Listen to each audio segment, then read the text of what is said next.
yang saya hormati dan saya muliakan, kepada seluruh para kiai, para ulama yang hadir pada malam hari ini bersama kita, wabil khusus ayahanda daripada putra-putra yang diberkahi insyaallah, Kiai Tulus Mukhtaruddin, putra-putranya Kiai Ahmad Taufik, dan juga Kiai Syahidon yang beliau sudah lebih lama saya kenal.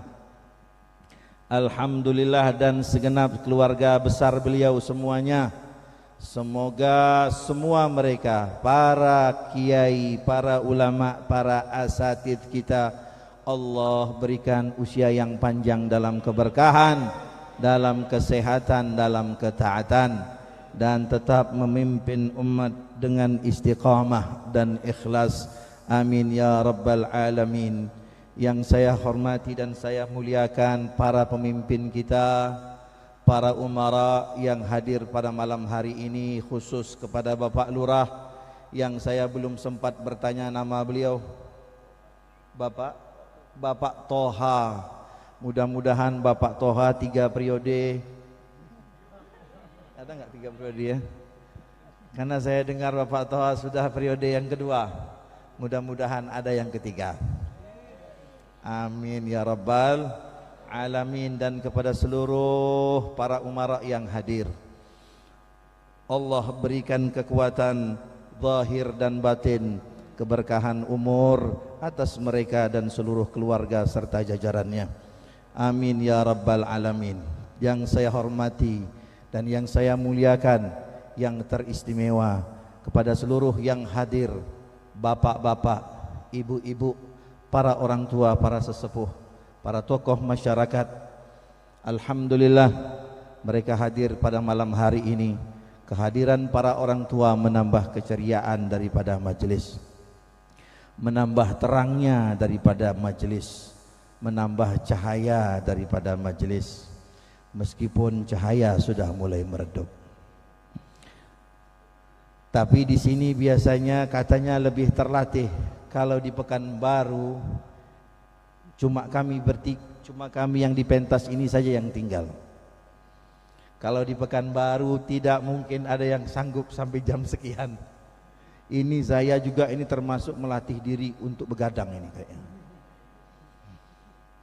Tadi begitu mendengar rangkaian acaranya, begitu setelah sholawatan kemudian dilanjutkan dengan maulid Nabi. Waduh, saya pikir ini mau jam berapa selesainya, dilanjutkan dengan ceramah. Tapi luar biasa warga karya kampung atau desa Karyabati, luar biasa, tetap anteng, khusyuk. Tapi saya tidak tahu yang saya kelihatan, yang kelihatan itu zahirnya. Tidak tahu rohnya entah di mana-mana, entah masih di sini, entah sudah di mana. Wallahu a'lam. Tapi saya yakin roh dan jasadnya tetap di sini. Masya Allah. Ini kampung kok bisa kompak begini, gimana caranya ini? Di kota susah ngaturnya, nggak bisa ngatur seperti ini. Tapi di desa-desa kok lebih gampang mengumpulkan orang, bisa tertib begini, bisa kompak begini. Ya kalau datang-datang bareng, ya kalau pulang-pulang bareng. Masya Allah. Mudah-mudahan ini tanda barokah.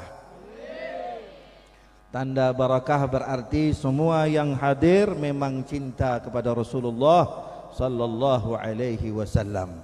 Yang saya cintai kepada seluruh adik-adik dan anak-anak kita bersama, para santri santriwati, mudah-mudahan Allah jadikan mereka ini generasi yang soleh-solehah, ilmu mereka manfaat dan barakah dunia wal akhirat. Amin ya rabbal alamin. Alhamdulillahi rabbil alamin.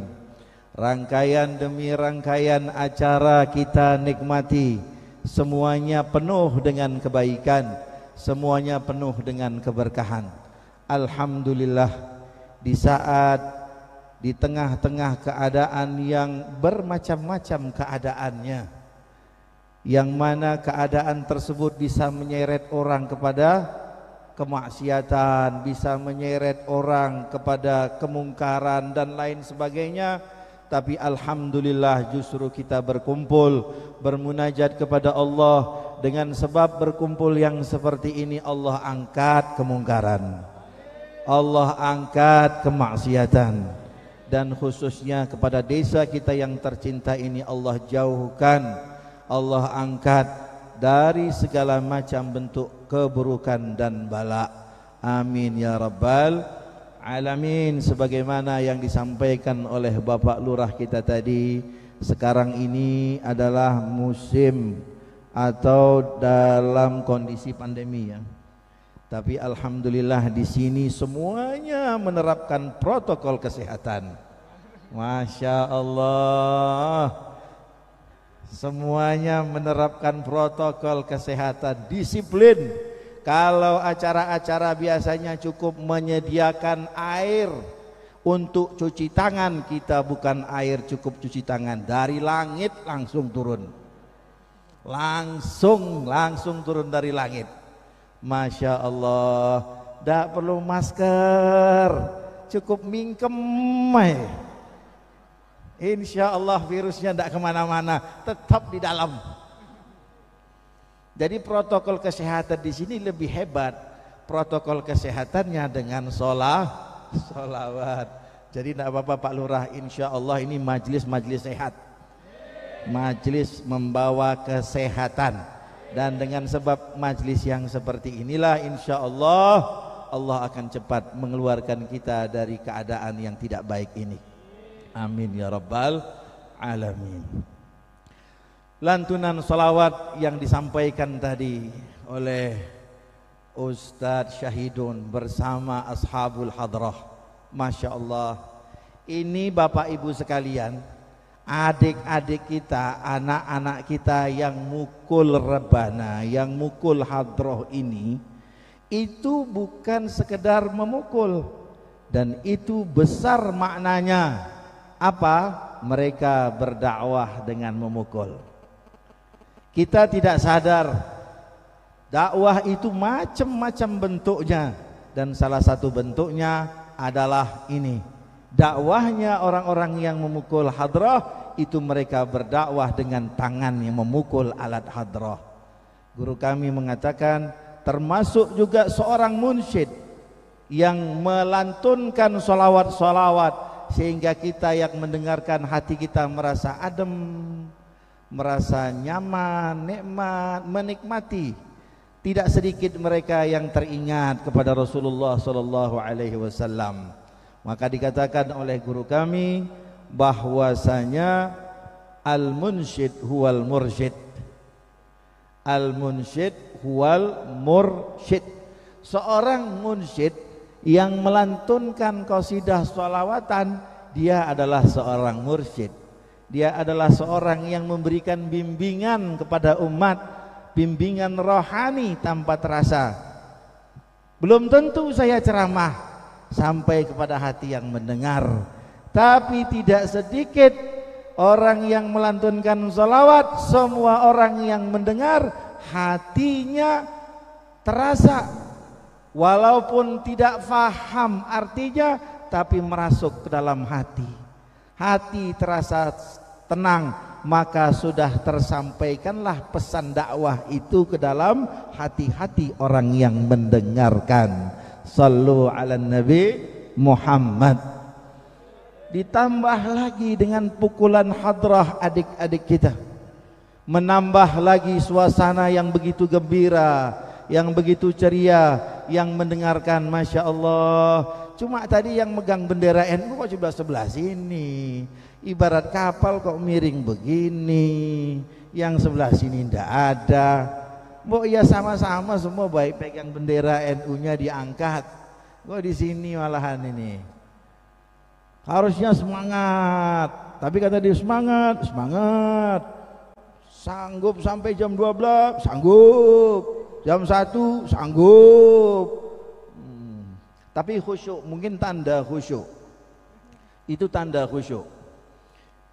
Itu tadi pesan yang pertama disampaikan kepada kita oleh adik-adik semua yang memainkan hadrah. dan munsyid yang memberikan petunjuk kepada orang-orang yang mendengarkan sehingga hatinya merasa tersentuh dengan salawat yang dilantunkan.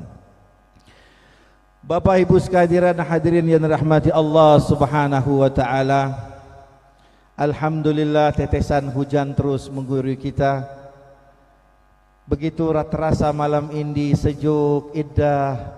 Mudah-mudahan ini adalah tanda yang Allah berikan kepada kita bahwasanya kita berkumpul, Allah ridha kepada kita semuanya.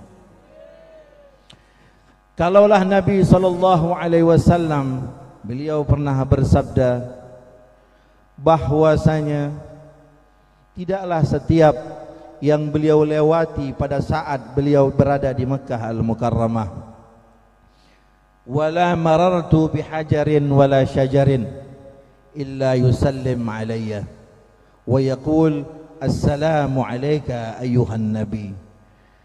Nabi bersabda, Nabi menyampaikan kepada para sahabat di Madinah, sudah sekian lama berlalu peristiwa tersebut, lebih dari 10 tahun, tapi kemudian Nabi menceritakan kembali.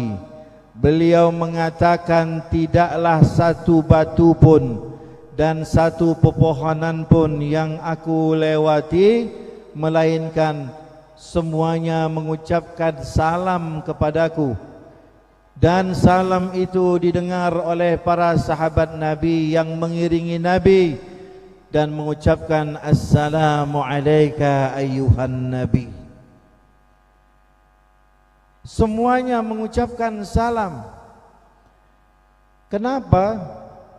Ternyata kerinduan yang dimiliki oleh yang katanya benda-benda padat, benda mati, sekarang kita lihat di sekeliling kita ini, kita katakan ini adalah benda mati. Tanah, batuan, pepohonan, kita katakan tidak sama dengan kita. Tetapi ternyata semuanya ini menyimpan kerinduan kepada Nabi Muhammad sallallahu alaihi wasallam, dan tidak satu pun yang dilewati oleh beliau melainkan semuanya ingin mengungkapkan salam. Akhirnya Allah Subhanahu wa taala mengeluarkan bebatuan, pepohonan min alamil jamadat, dari alam bebatuan, alam benda-benda yang mati kepada alamul hayah, kepada alam kehidupan, sehingga mereka bisa bertutur mengucapkan salam kepada Nabi Muhammad dan didengarkan oleh para sahabat semuanya. Dan itu diingat dengan jelas oleh Rasulullah. 10 tahun kemudian diceritakan oleh Nabi saat beliau sudah hijrah di Madinah. Beliau menceritakan dengan detail setiap batu-batu di mana bebatuan tersebut berada. Allah berikan lisan kepada bebatuan sehingga dia bisa mengucapkan salam. Kepada bebatuan Allah tidak turunkan syariat. Allah turunkan syariat kepada kita manusia, umat Nabi Muhammad. Bebatuan tidak diperdengarkan kepada mereka tentang sirah sejarah Nabi Muhammad. Kita sering mendengarkan sejarah Nabi Muhammad. Kita sering mendengarkan lantunan solawat. Kalaulah bebatuan itu yang kita anggap benda mati, kita anggap benda mati, ternyata menyimpan rasa rindu yang begitu besar, sehingga Allah akhirnya muliakan, perkenankan mereka untuk berbicara seperti manusia, akhirnya bisa mengucapkan salam. Apalagi umat Nabi Muhammad, kita umat yang beriman kepada Nabi Muhammad sallallahu alaihi wasallam, syariat yang dibawa beliau untuk kita, sejarah beliau untuk kita, semua yang beliau punya, semua yang beliau bawa untuk kita. Apakah kita lebih dibandingkan atau kurang dibandingkan dengan mereka-mereka itu?